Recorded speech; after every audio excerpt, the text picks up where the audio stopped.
Hey there everyone, Parkinson Shockwave here. Today I'll be doing another deck profile, this time on Graydles. If you have not seen the matchup between Graydles and Magic Specters, here's the annotation right here, as well as a link down below in the description box. Other than that, let's get started with the deck profile. Alright guys, so let's start the monster lineup here with 3 Eagles. Eagles are the strongest of all the main deck Graydle monsters. Next, I played 3 Cobras, and then I played 3 Alligators. Quick side tip here is that if you can see, there's a color pattern between these 3 monsters, and they all share the same effect, is that when they get destroyed by a battle and sent to the graveyard, you're able to take control of one face-up monster your opponents control. But if they get destroyed by a certain card type, by looking at the color they represent, yellow, purple, and green, they're able to set off their effect again through monster effects, traps, or spells. So again, this is a good way to keep a reminder like how they trigger some of their effects. So that's pretty good right there. Now for the last Graydle monster I play is Slime. Slime is a tuner, level 5 monster. 0 attack but 2000 defense, and the special effect is that if this card is in your hand or in the graveyard, you're able to destroy 2 Graydle cards you control and special summon this card. If this card is special summoned this way, you're able to special summon 1 Graydle monster from your graveyard to the field. So this way you can go to an instant synchro 8 play and get into your Graydle dragon or any level 8 monster from your extra deck. Best way to activate this effect is that, say that you can use Graydle as one of the targets to pop, and then special summon another Graydle monster from the graveyard, leading your Graydle Eagles effects to activate. Keep in mind that Graydle Slime don't only target monster, it can target the Graydle cards you control, so the spells and traps as well. And that's pretty much it for the Graydle main deck. The remaining monster I play is 1 Debris Dragon, because you have so many targets to actually bring out with the Breeze Dragon, then you can go to your level 7 synchro plays.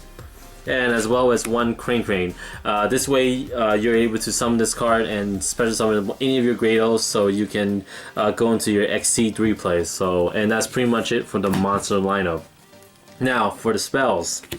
I played 3 of the Graydle Impact. Graydle Impact has 2 different effects, but you're going to activate one of these effects per turn. So the first effect acts like a Tinky, but it only activates if you do not activate any of the other effects at the end of the end phase. So you're able to search out any Graydle card, not including the monster, but also the spells and traps, so at the end of your turn.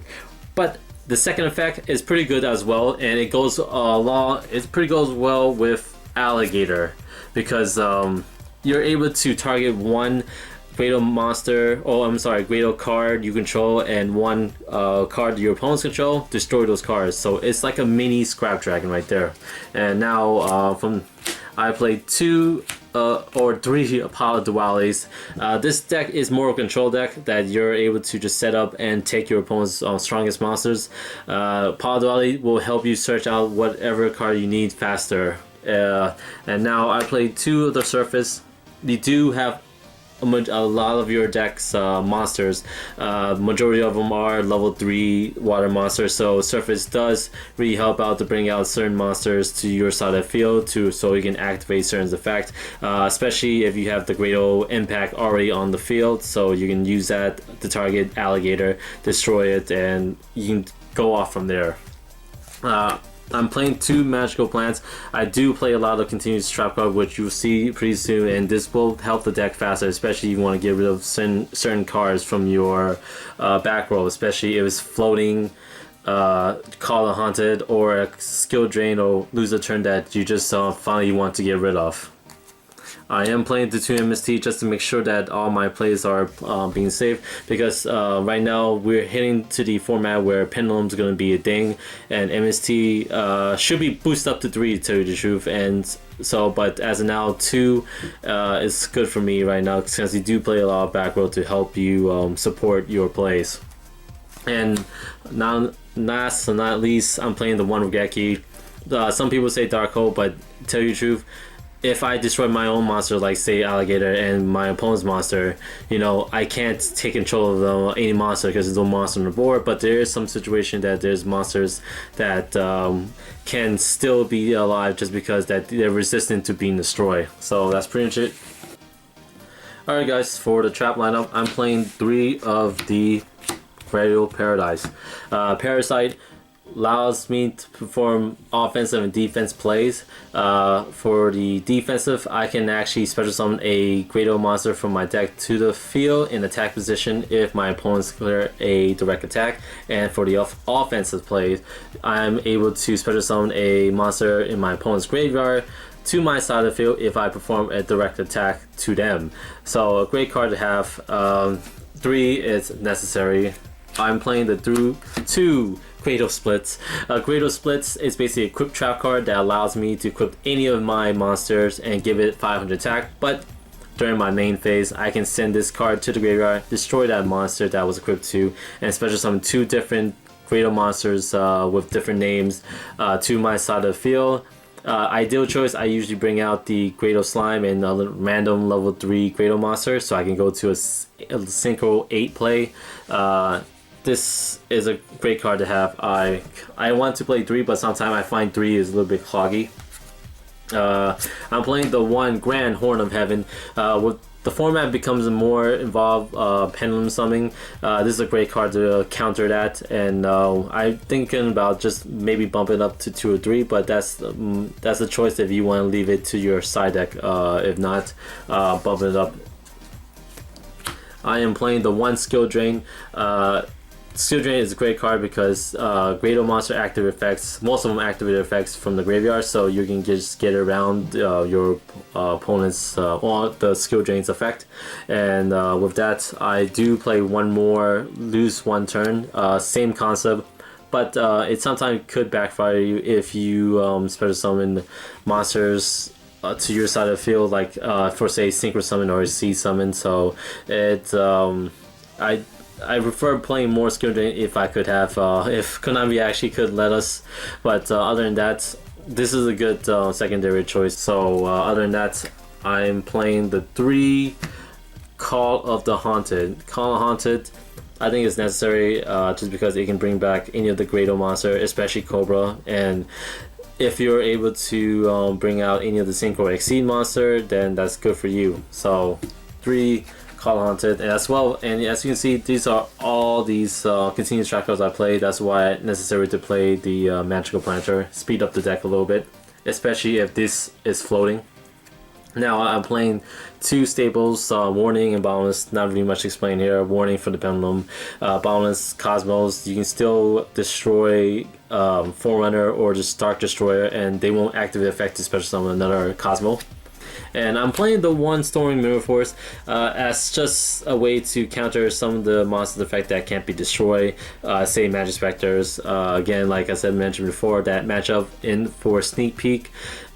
Storming Mirror Force does really helps a little, but it doesn't. It really helps if they actually exceed into another monster with their Magic Spectre monsters. So, and that's pretty much it for the trap lineup. All right, for the Exceed, playing 1 Zenmain, equip Levier ally card.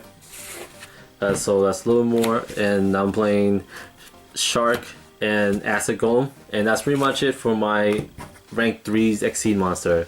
Alright, for the single monsters, I do play 1 Goyo Guardian and 1 Clearwing Synchro Dragon. Looking at the main deck monster I have now, Goyo Guardian, I can't really bring him out unless I steal a monster from my opponent's side that actually had a level, will be a lower level with Slime. Also, with Clearwing, I can bring it out with the Breeze Dragon. For my level 8 monster, I am playing the 1 Spark Dragon, the 1 Scrap Dragon, 1 Scarlight, and 2 of the Graydle Dragon. Graydle Dragon is a necessity just because that is kind of your boss monster, and it could get rid of 2 monsters or 2 cards on your opponent's side of the field if you play your cards right. But Scarlight does take care of a mass majority of the monster if you really do want to, and Scrap Dragon, Spark Dragon, it's not really much necessary of explaining on why I choose those cards. And now for the remaining 2 cards I have, and one will be Trishula, as well as Star Eater. Again, like Gory Guardian, I do rely on taking opponent's monster to synchro summon into these type of cards right here, and that's pretty much it.